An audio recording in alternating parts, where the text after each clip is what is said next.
Assalamualaikum warahmatullahi wabarakatuh. Bersama Sari Winarno di podcast Ngopi, Ngobrol Happy bareng UII.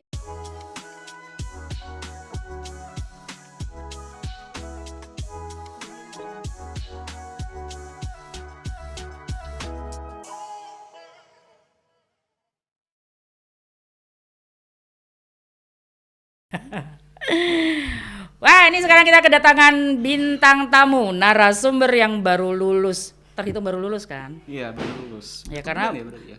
lulus tahun kemarin kan, 2024 kan? Iya, 3 bulan apa 4 bulan? No wes, fresh banget, fresh from the oven. Gimana rasanya setelah lulus kuliah dan menjadi alumni UII? Hampa. Enak kuliah apa enak setelah lulus ternyata? Ternyata nih. Ya, enak ada kegiatan sih. Kan kalau kuliah kan masih ada kegiatan, kan ada ke kampus, ada kegiatan magang, ada kerjaan, ada temen gitu, ada teman main kayak gitu. Tapi setelah life after graduation kan hampa gitu, gak ada kegiatan sama sekali, ya cuma kegiatan paling apply kerja kayak gitu tiap hari. Jadi gitu. apply gitu ya. Apply. Jadi sebenarnya ini memang kegalauan anak-anak yang baru lulus ya. Ya kan Kemarin pengen cepat lulus.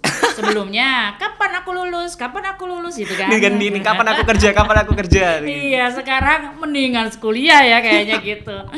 Sebenarnya enak mana? Tapi sebenarnya emang gitu sih, ada masa-masa transisi. Iya, masa-masa transisi. Dulu awal kuliah kan kita kan masih mikirnya enakan masa SMA ya, karena teman-teman udah kenal banget kayak gitu. Terus setelah kelar kuliah ini enak masa-masa kuliah ya kayak gitu, masih belum mikir kerja apa kayak gitu, masih istilahnya masih anak yang baru bebas dari kota lama terus ke kota baru kayak gitu, istilahnya jadi perantauan kayak gitu kan.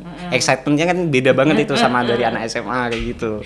Iya ya, explore gitu ya. Explore sana sini. Kota Jogja loh. Jadi anak nakal. Tebar jaring, tebar pesona. Mencari sebanyak-banyaknya. Astagfirullahaladzim. Tetap ya dia nggak berubah. Dari aku kenal dia itu dari dia masa magang ya waktu itu ya. Magang. Tugas-tugas akhir. Terus sempat jadi asdos ya gitu, terus wisuda, dan sekarang dianya udah lulus nih, terus katanya ngakunya sebagai pengangguran. Oh, mendingan masuk di podcast sebelah tuh ada klub pengangguran. tapi klub pengangguran itu bohong banget deh. Kayaknya kita dibohongin tuh sama klub pengangguran, sibuk soalnya. Nggak ada pengangguran ya? Gimik ya berarti? Harusnya klub gimik ya, bukan klub pengangguran. Iya, bohong banget. Jadi setiap aku bilang, aku mau nonton nih, kan sekarang aku lagi butuh hiburan tuh. Kalau ngeliat mereka kan ketawa melulu tuh. Nah itu ini apa namanya? Oh, mereka belum ada kecocokan waktu. Oh, ya. Bohong berarti. Gimik banget. Nah ini terus selain kegiatannya nyari-nyari kerja, apply terus apa? Makan, tidur, gulang-guling, gelundang-gelundung. apa nyari ya? Istri? Wah. Loh, siapa tahu loh, dalam mengisi dan menunggu waktu ya, apply ya, terus nunggu panggilan ya kan? Dirimu ikut kajian gitu kan. Ya diselingi lah, mesti kan gak cuma apply kerja. Terus habis ikut kajian sambil melihat-lihat apakah ada akhwatwati yang mungkin mencantol. Udahlah, sambil mencari kerja juga mencari istri gitu. Gak gitu juga sih Bu aku. Ya belum kerja, belum ngasilin uang, udah mau nikah kayak gitu, kayak apa gitu. Ya paling apa ya? Paling hari-hari ya cuma belajar. Ya masih belajar juga sih aku satu sisi, karena kan dunia kerja kan sekarang udah makin apa istilahnya banyak pesaingnya gitu ya, apalagi untuk seorang fresh graduate yang non pengalaman, yang non keahlian, pasti susah bersaing juga kan di dunia pekerjaan gitu kan. Gitu makanya kesadaranku setelah lulus kuliah tuh justru bukan untuk leha-leha, malahan justru kayak aku juga dari lulusan manajemen kan banyak banget itu satu di Indonesia tuh banyak banget itu. Itu banyak banget kan, di kampusku aja ada 300 orang apa berapa itu satu angkatan. Satu kampus, belum semua kampus yang di Indonesia, belum kampus yang di Jogja itu ada berapa manajemen. Pasti setiap kampus kan ada jurusan manajemen, nggak ada ya enggak itu. Karena itu termasuk jurusan favorit tuh. Jurusan favorit juga andalan, satu sisi kan gitu. Ya. Dan jurusan sejuta umat. Jurusan tersantai juga. Santai. Makanya itu Kak, kalau ngerasa kayak cuma ngandelin ijazah aja kayaknya nggak bisa bersaing di aku gini. Makanya diselingi juga sama belajar new skill atau ya apapun itulah yang bisa nambah value. Apa itu? Misalnya memperdalam apa? Ilmu komputer atau apa? Bahasa baru Bahasa? gitu ada. Bahasa baru ki bahasa ondi. Nggak, Mami. Planet ndi? Bahasa asing yang baru, bahasa asing yang belum pernah aku pelajari selain bahasa Inggris itu. Oh gitu. Contoh. Bahasa Mandarin, Oh, bahasa Mandarin. Belanda juga. Oh Belanda, luar biasa. Tahu gitu kan masuk ahli itu apa sastra gitu loh ya, sastra Belanda. Kelas-kelas bahasa gitu kan ya. Itu nggak berniat untuk melanjutkan kuliah mungkin ngambil S2 gitu. Pengennya sih gitu, Bu. Cuma apa ya? Tapi menurut anak-anak zaman sekarang pertimbangannya ya nih jadi ngomongnya agak serius nih. Biasanya aku sama Haikal tuh udah ini deh. Nggak pernah serius. Nggak pernah serius, kita ngebahas sampai berapa episode sebelum di podcast sebelah tuh kita ngebahas beberapa episode tuh udah nggak ada yang seriusnya. Jadi ini kayaknya dia karena ada tekanan mental jadi anaknya sekarang agak-agak Agak serius ya? agak serius ya. Tekanan hidup dong. Beban kayaknya. Sadar, Bu, udah gak bisa lea-lea lagi, Bu, aku, Bu. Iya. Terus Siapa tahu HRD lihat ini, Bu. oh iya dong, HRD ini tolong daftar saya. ngopi ini, wah alumni UI tahu sendiri kan, menyebar di mana dan berbagai profesi. Kamu sebagai sekalian promosi sebenarnya Ya. dengan di podcast ini karena yang nonton, semua lulusan UI nonton ini. Ya nanti tolong catupin IG ku ya di bawah. Cat aja, ya Pak ya. Ya lanjut, Bu. Itu malah aku yang host ya. Gak apa, kamu memang ini ya, aku host. Ini aku nanya tadi pertimbangan dari Gen Z nih, ya. Dirimu anak muda gitu, emang bagusnya setelah lulus kuliah S1 apakah langsung lanjut S2 atau terjeda dulu? Sebenarnya tergantung preferensi sih mau kedepannya mau gimana gitu ya, tergantung juga sama apa istilahnya bakat dalam diri juga ya. Misal kalau kedepannya pengen jadi seorang dosen atau tenaga pendidik atau misal pengen jadi peneliti, baiknya emang lanjut S2 karena kan emang untuk menjadi seorang peneliti atau tenaga pendidik atau lain sebagainya itu kan memerlukan S2 gitu. Apalagi jika bakatnya itu emang hobi belajar anaknya. Seperti Ya saya udah. atau seperti kamu? Kayaknya enggak dua-duanya. Tak percaya. Makanya mending alangkah baiknya ya perhatiin diri aja sendiri sih, sadar diri aja, apa istilahnya self awareness aja gitu istilahnya. Dirimu kan pengalaman jadi asisten dosen kemarin. Kenapa nggak melanjut aja gitu? Karena kayaknya passion mengajarnya ada kayak. Bener nggak sih passion mengajarnya tuh ada di dirimu gitu loh? Bener nggak itu? Ya juga sih satu sisi. Kamu Ya, mengajar enjoy nggak saat juga saat gitu. ngajar anak-anak baru? Dapat angkatan baru kan kemarin? Iya, angkatan baru. Itu apa namanya enjoy nggak? Maksudnya kamu seneng ngajar Kalau terus dibilang seneng, ya interaksi dengan para mahasiswanya atau hanya interaksi dengan mahasiswinya tok gitu ya nggak ngerti. Kalau dibilang enjoy ya karena ya kecuali awalan ya, mungkin awalan menjadi astus kan agak kikuk gitu karena Iya. first time aku ngobrol di depan banyak orang yang 30 orang yang dimana itu aku nggak cuma ngobrol hal-hal yang hal-hal yang sepele gitu, melainkan aku ngajarin mereka tentang ilmu yang kalau misal aku ngajarinnya salah ini mesti aku disalahin ini kayak gitu istilahnya. Wes, kayak gitu. ambiar kabeh Ambiar ki. semua nih kalau kayak itu. Makanya kalau emang awal-awal ngerasa kayak canggung gitu awalnya, kayak jadi nada bicaranya gimana, cara ngomongnya ke mereka agar mereka paham itu gimana kayak gitu. Tapi lama-lama ya emang enjoy gitu karena aku udah nemu apa istilahnya kayak titik di mana aku ngerasa kayak oh gini tuh rasanya jadi astus, oh gini rasanya gimana caranya jadi astus yang baik tuh kayak gini gitu. Ya gitu. Kalau dibilang enjoy sebenarnya, tapi balik lagi ke passion diriku, kayaknya aku nggak terlalu ya belum terlalu into lah ke dunia pendidikan. Jadi intunya kemana? Yang primernya, maksudnya yang utamanya? To be honest, aku pengen bisnis Bu sebenarnya. Oh, cuma apa ya? Karena aku nil pengalaman di bisnis, nggak ada pengalaman sama sekali di bisnis, terus juga dari keluarga juga ya nggak ada background keluargaku tuh bukan background keluarga bisnis gitu, jadi mau nggak mau ya aku memang harus jadi seorang employee dulu, jadi seorang bawahan dulu baru jadi bisa nyantri nih ceritanya. Iya, ceritanya nyantri gitu. Apalagi kan memang aku pengen jadi bisnis, tapi kalau misal ditanya nih kamu pengen bisnis apa, aku juga masih bingung Bu. Kayak apa ya, aku masih menjajaki semua kemungkinan. Memang sudah ada maksudnya gambaran, entah mungkin orang rumah kali ya. Ada yang bisnis misalnya orang tuanya atau gimana, itu ada yang bisnis dan kamu bisa niru gitu loh maksudnya. Atau apa? Ada gambaran bisnisnya? Apa orang tua kan bukan pembisnis ya?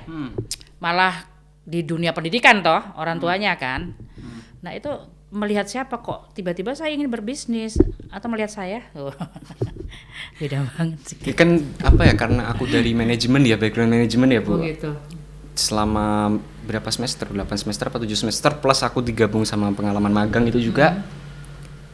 Mau nggak mau kan circleku dikelilingi sama orang-orang yang pengusaha juga kan, banyak dari mereka tuh yang seorang pengusaha, seorang perintis itu ada, perintis pengusaha itu ada. Jadi dari situ kayak ngerasa kayaknya jadi bisnis ini enak juga ya gitu ya, maksudku bukan enaknya dari mereka gitu, kayaknya aku pengen jadi bisnis gitu dari Kayaknya situ. asik ya gitu ya jadi pembisnis. Ya kayaknya asik gitu ya. karena dari sisi mereka menjadi seorang pebisnis tuh kayak hidupnya tuh kayak ya bukan dari hidup aja ya, kayak kerjanya tuh enak kayak gitu, walaupun kerjanya itu 24/7 ya istilahnya, nggak ada istirahatnya sama sekali ya pengusaha ya. Tapi kan dinamika pekerjaan seorang pebisnis itu kan nggak tetap gitu, maksudku up and down kayak gitu, banyak pekerjaan yang tidak tetap di satu harinya, besoknya berubah kayak gitu. Nah itu aku ngerasa kayak enak juga ya kayak gitu, maksudnya setiap hari nggak ada yang sama gitu di bisnis itu kayak gitu kan. Iya, karena bisnis itu challenge banget loh, bertantangan dia, karena hal-hal baru tuh tanpa terduga, bisa sebulan sekali muncul hal baru, bisa 3 bulan muncul hal baru, atau mungkin seminggu gitu loh. Trennya apa nih? Trennya apa? Gitu, betul itu. Dan itu mikir mulu, karena saya salah satunya ya, maksudnya terjun juga di dunia seperti itu gitu loh. Walaupun sekarang tergilas oleh saya sebagai podcaster. Ini ya guys, saya ini sebenarnya profesi saya agak galau gitu. Kemarin saya diketahui sama teman-teman saya di Jakarta gitu. Karena podcaster juga iya, kadang-kadang nyiar radio juga, kadang tuh kalau ada jam-jam tertentunya gitu ya. Kayaknya saya ngerasa, oh saya di dunia broadcast nih di usia segini gitu ya. Ternyata tidak. Kemarin tiba-tiba saya ngaudit jadi auditor coba. Palu gada ya Bu? Anda. Tersinggung saya nih sebenarnya. Jadi saya tuh tidak ada pendalaman.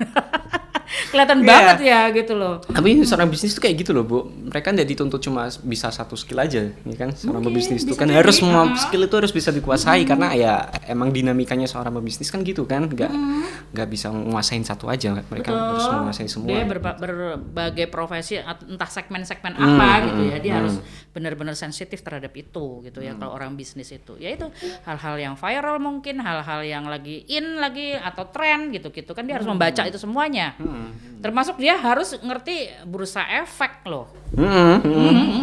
Kan banyak banget loh tugasnya. Beneran nih mau terjun ke dunia bisnis, karena kamu juga harus mantengin itu loh. Iya, aku tahu kok. Kayak gitu tahu aku juga, karena jadi ya udah siap nih, kayaknya dia lebih siap nih, jelas. Siap. Cuma ya perlu belajar dulu aja sih. Iya. Dunia bisnis itu asik tapi keras loh. Karena dia bener disiplin, istiqomah, dan kita tuh benar-benar kayak Banyak ditantang, pesaingnya, ditantang, benar-benar ditantang. Tantangannya tuh benar-benar besar, yang kayaknya mungkin orang lihat, mungkin pebisnis itu yang kita lihat kan keberhasilannya ya. Tapi proses dari strugglingnya, keberhasilannya dalam membina dan memanage dan mengarrange itu luar biasa. Itu jatuh bangun. Ya, tapi ya lihat aja dulu lah ke depannya gimana gitu. Kalau misal nggak dijodohkan sama bisnis ya udah gitu aja. Tapi benar-benar nggak pengen ngajak. Oh itu second ya? Second choice sebenarnya, bukan second choice sih sebenarnya, cuma aku ada target gitu ya. Misal katakanlah ketika aku sudah bekerja nih, misal atau udah punya bisnis katakanlah ya di masa depan, ya aku tetap nanti pengen S2 gitu. Oh tetap pengen S2. Apapun profesimu? Apapun profesiku nanti aku tetap S2 gitu. Karena ya namanya pendidikan juga penting kan satu sisi, dan satu sisi juga betul. Aku ngerasa kayak ada beban di dalam diriku kalau misal aku nggak share pengalamanku, nggak share pengetahuanku kayak ke orang-orang tuh kayak nggak afdol gitu rasanya gitu loh Bu. Kok dia makin dewasa sih? Karena saya seperti melihat dia pribadi yang lain loh. Waduh, keren banget ya. Kalau kamera dimatiin nanti berubah ke setelan awal kok. Setelan awal. Ini setelannya setelah lulus ternyata beda loh guys. Ya kan buat impress HRD iya, karena udah alumni beda ya vibe-nya. Tapi orang tua sendiri tidak membebaskan, maksudnya tidak menentukan, maksudnya kamu tuh harus jadi dosen misalnya, atau enggak kamu memang harus jadi ke arah sini gitu. Bebasin sebenarnya. Bebas. Aku pengen kerja di mana bebas, aku pengen jadi apa ke depannya juga bebas. Cuma kalau dari aku satu sisi juga, kalau sebenarnya aku ditawarin juga S2 kemarin, cuma dari aku enggak gitu. Aku pengen gali pengalaman dulu. Karena aku banyak baca dari Twitter atau dari pengalaman orang S2. Mereka tuh lebih prefer istilahnya kalau mau lanjut S2 tuh setidaknya udah ada pengalaman sebelumnya, pengalaman kerja atau pengalaman apa, sehingga nanti ketika kita S2 fusion itu sama orang-orang yang berpengalaman juga. Itu makanya yang aku tanyakan tadi, sebenarnya dalam kamu tuh mungkin nggak hanya kamu, mungkin teman-temanmu, mungkin juga dari pandangan Gen Z gitu. Bagusnya itu memang S1 langsung S2 atau berjeda dulu kan, aku tadi ngomong begitu. Ternyata memang itu tadi ya, ini jawabannya ya. Kalau jawabanku dari aku sih kayak gitu, cuma ya balik lagi ke orang-orang pengennya mereka jadi apa gitu. Kalau misal jadi dosen ya mending lanjut aja S2 langsung gitu aja ke luar negeri atau ke Indonesia itu sama aja, lanjut aja gitu. Ini kalau dari teman-temanmu yang mungkin sudah lulus barenganmu, entah itu satu fakultas atau satu jurusan atau mungkin lain fakultas gitu ya, itu kira-kira gimana nih sekarang nasibnya juga? Kayaknya sama deh. Menderita juga mereka kayaknya. Menderita juga setelah lulus ya. Di LinkedIn pada saya tertarik gitu. Di LinkedIn ya. Di email jawabannya ada perasaan juga depres gak sih kayak gitu? Maksudnya ada perasaan beban juga gitu sebagai lulusan. Ya, ada juga karena kan ya udah nggak anak kecil lagi, udah istilahnya udah nggak masanya udah lagi. Udah gitu kamu cowok lagi ya. Iya. Kalau yang cewek agak-agak bisa. Ya sebenarnya sama sih, cowok-cewek sama aja, cuma mencari jodoh kalau cewek lebih. Iya, kalau dari sisi cowok kan sebagai kodratnya kan udah menghidupi kepala keluarga kayak gitu kan. Iya. Apalagi tadi Bu Sari mention kamu cari istri, aduh ya Allah berat.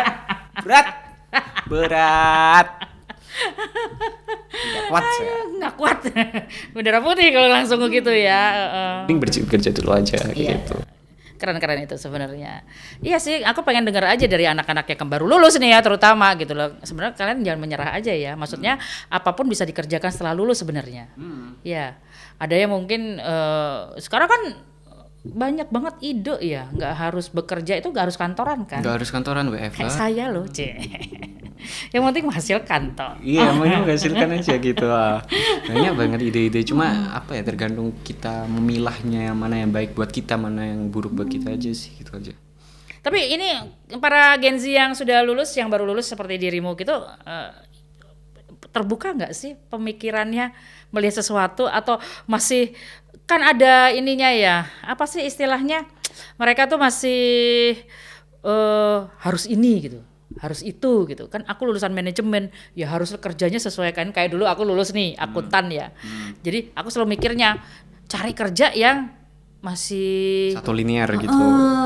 Entah ya, untungnya aku jadi auditor. Dari lulus aku langsung jadi auditor, untungnya gitu ya. Jadi itu akuntan atau konsultan keuangan atau apa-apa gitu loh. Idealis istilahnya, idealis. Maksud saya tadi itu gitu. Nah, kira-kira kamu sebagai lulusan baru tuh masih ada pemikiran idealis atau aku bekerja apa aja deh gitu? Ya masih sih aku kalau satu sisi gitu. Karena apa ya?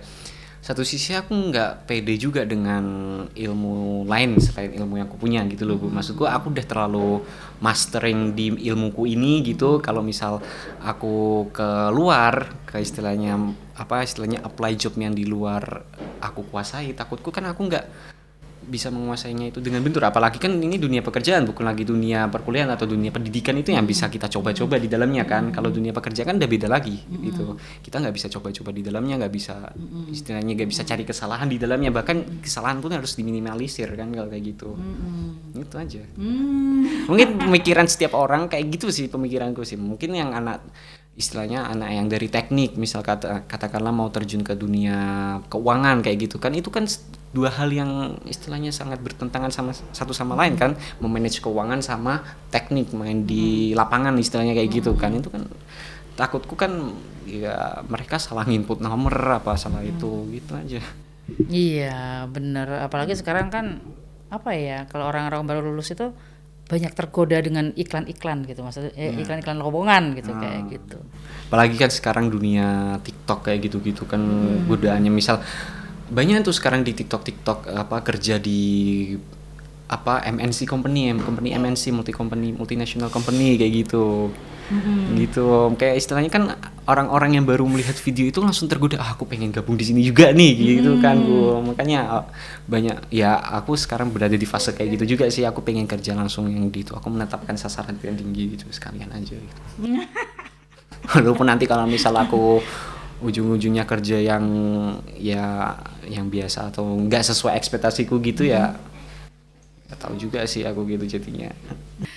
Iya sih, kalau kayak gitu ya masalah-masalah apa namanya dunia pekerjaan itu apalagi yang baru lulus nih, itu benar-benar masih meraba-raba sih sebenarnya ya. Ini mau ngapain gitu, apa yang aku harus kerjain. Ini ada juga sih istilah nih yang mungkin kamu dengar gitu ya, bahwa yang punya passion itu hanya orang-orang yang berduit. Pernah dengar nggak kayak gitu? Yang nggak punya duit, udahlah kerjain apa aja. Itu menurutmu gimana tuh? Cuman aku bahas dulu yang terkait fase tadi tuh ya, yang coba-coba tadi tuh ya. Aku pernah baca salah satu teori gitu. Sebenarnya it's okay buat kita fase-fase mencoba-coba itu selama masih ada batasannya gitu. Dalam bahasan ini batasan itu adalah umur gitu. Aku pernah baca satu artikel gitu, kalau misal bagi seorang cowok untuk fase mencoba-coba itu sampai umur 30 tahun gitu. Karena apa? Karena setelah 30 tahun kamu harus sudah mulai berkeluarga istilahnya. Oh, Ya, fokusnya udah mulai, fokusnya udah jangan dirimu gitu, jangan melainkan diri sendiri ini berarti. andai kata ya. kalau kamu udah nikah, berarti fokusmu bukan untuk mencoba-coba lagi, melainkan harus sudah ada satu settle gitu, setidaknya buat anakmu kan, atau nanti penghasilannya atau buat istrimu. Udah nggak atau bisa nyoba keluarganya. sana nyoba sini ya, maksudnya Iya. berpindah-pindah ya, udah nggak bisa dia seperti itu. Maksudku kalau mau kita eksplorasi ya udah ya mungkin presentasenya cuma 20% aja yang bisa kita eksplorasi setelah umur 30 tahun gitu. Semakin sedikit yang kita eksplorasi gitu. Terus yang tadi terkait dengan passion yang hanya bisa dilakukan oleh orang kaya, sebenarnya passion itu nggak perlu passion yang mahal juga, itu bisa dilakuin juga loh. Contoh passion yang paling gampang dilakuin, misal kalau kita pengen apa istilahnya baca buku gitu. Baca buku kan bisa jadi sebuah passion kan sebenarnya kan. Iya kan? Betul. Dan ya kita tahu sendiri lah, buku itu punya banyak sekali pengetahuan di dalamnya, punya banyak sekali informasi di dalamnya gitu. Andai kata kita membaca buku aja satu itu, kita udah membuka pikiran itu istilahnya kayak membuka pikiran baru di kita. Misal kalau kita membaca satu buku tentang pengusaha gitu, usaha, ya kita baca buku aja tentang itu aja gitu. Oke. Tapi nggak perlu. Dari passion baca buku itu menghasilkan Iya. duitnya gimana? Misal katakanlah kalau kita baca buku usaha tentang usaha kecil-kecilan UMKM, itu kan bisa menjadi sebuah inspirasi kan buat kita kan. Oh, caranya menjalankan sebuah UMKM gini. Oh, nanti dikasih ide juga bisnis UMKM kayak gini gitu. Itu sebenarnya banyak kan sekali kayak istilahnya, nggak perlu lah passion yang mahal-mahal gitu. Kita cari passion aja yang menurut kita itu worth it, menurut kita itu nggak terlalu memakan banyak biaya, ya udah kita jalanin aja di situ gitu. Nggak perlu kita passion nge-golf kah atau passion ngapain yang berduit, itu nggak perlu gitu. Ya itu maksudnya, beli buku juga duit kan. Ya beli buku juga duit, tapi kan satu sisi kan buku kan ada yang buku online Murah ya? juga. Ada Buku e-book. online. E-book kan ada murah kan, buku e-book 15.000 atau berapa Iya. gitu. Ya itu terdengar tuh. Coba deh kamu berapa kali ngeliat IG ya yang lewat-lewat tuh ya tentang passion tuh ceritanya. Nah, passion itu ya itu diomongin seperti itu, bahwa kalau misalnya memang kita bukan anak orang kaya, kalau orang kaya bisa passionku bukan koki nih, aku melukis atau apa gitu ya, pekerjaan-pekerjaan dia, dan dia langsung di support. Dia gitu langsung loh. sekolah ke Prancis atau kemana itu kan kayak gitu masak kan. gitu Masa ya. langsung ke Australia Terus atau apa gitu namanya kan. melukis atau mau jadi arsitek langsung ke Turki Ya, gitu ya. sebenarnya gitu. apa sama tadi kayak misal passion kita memasak, ya udah kita cari aja kayak misal kita cuma punya HP nih katakanlah gitu. Ya udah kita buka TikTok, kita buka tuh FYP tentang masak, resep-resep baru. Ya udah kan itu bisa jadi sebuah passion yang murah kan, menurut cuma modal kuota doang kan. Aduh, tapi memang kayak begitu ya, maksudnya apa ya? Tapi menurutmu pemikiran orang yang bilang passion itu adalah milik orang berduit, ada benernya nggak? Enggak Nggak setuju ya? Setuju juga. setuju. Ya mungkin bagi orang berduit itu privilege buat mereka gitu aja. Betul. Tapi belum tentu. Lebih ke privilege. Tapi belum tentu juga orang-orang yang punya privilege itu bisa memanfaatkan privilege mereka dengan baik gitu loh. Kan ada kan orang-orang berduit itu tapi mereka tidak bisa memanfaatkan privilege mereka dengan baik. Terus langsung mereka down kayak gitu. Contohnya yang kemarin kasus yang yang anak kedokteran. Bukan, ya anak kedokteran ini di juga Palembang, Palembang, terus yang anak pajak itu yang itu pajak. Itu kan yang di Surabaya itu juga kan ada juga ya. Mereka kan punya privilege, mereka kan pasti kalau mereka meminta ke orang tuanya, ayah, mama, aku pengen passion ke ini gitu, yang itu which is yang cost a lot of money, mereka kan langsung disupport kan gitu kan. Betul. Tapi somehow mereka nggak bisa memanfaatkan privilege itu, malah mereka merusak. Malah mereka bingung passionku apa ya? Nah, gitu, malah mereka merusak mereka privilege-nya yang akhirnya ya udah langsung dan itu aja gitu. Ya. Oke, cukup sekian dulu kita ngebahasnya tentang dunia pekerjaan orang yang baru-baru lulus nih kayak gitu. Nah, mungkin nanti mudah-mudahan deh kamu cepat mencari cepat mendapatkan hal-hal yang kamu suka ya pastinya. Udah ngelamar mana aja lu? Iya, RD. Udah PNS pasti. Pak, sebentar, ini ada pemikiran nggak kalau Gen Z ini masih pengen jadi PNS gitu? Ada. Ya dari dari teman-temanku juga mereka ada yang pengen jadi PNS juga karena satu sisi kan PNS kan istilahnya hidupnya terjamin gitu. Oh, pemikirannya masih sama seperti yang dulu. Iya, pemikirannya sama masih dulu. Bapak. Satu itu. Terus yang kedua memikat mertua. Yeah. Kamu kerja apa? PNS bro. Guys, Oke, besok lamaran ya. Ternyata PNS itu masih di atas ya posisinya ya. Iya, mungkin masih di atas gitu. Karena dijamin punya hari tua pensiun, ya kan? Gaji yang tetap dan juga. itu membuat para calon-calon mertua ini terpikat gitu ya, bahwa ini terjamin nih gitu ya, seolah-olah gitu ya. Iya. Enggak berbeda. Pantesan ya kalau ada tes CPNS tuh ya. Berbondong-bondong sampai orangnya ngalahin antrian dulu zamannya SBMPTN. Dari segala umur ada. Umur emang nggak ada pembatasan kalau CPNS? Kayaknya 30 tahun apa ya? Lupa saya. 30 35 gitu. Nggak, soalnya temanku ini info aja sih gitu ya. Ada temen itu udah usianya di atas 45 tahun loh. Itu kemarin keterima di Depak loh, di usia segitu. Iya. Maaf ya guys, ini ada yang masuk on frame, ini anak saya baru pulang dari sekolah.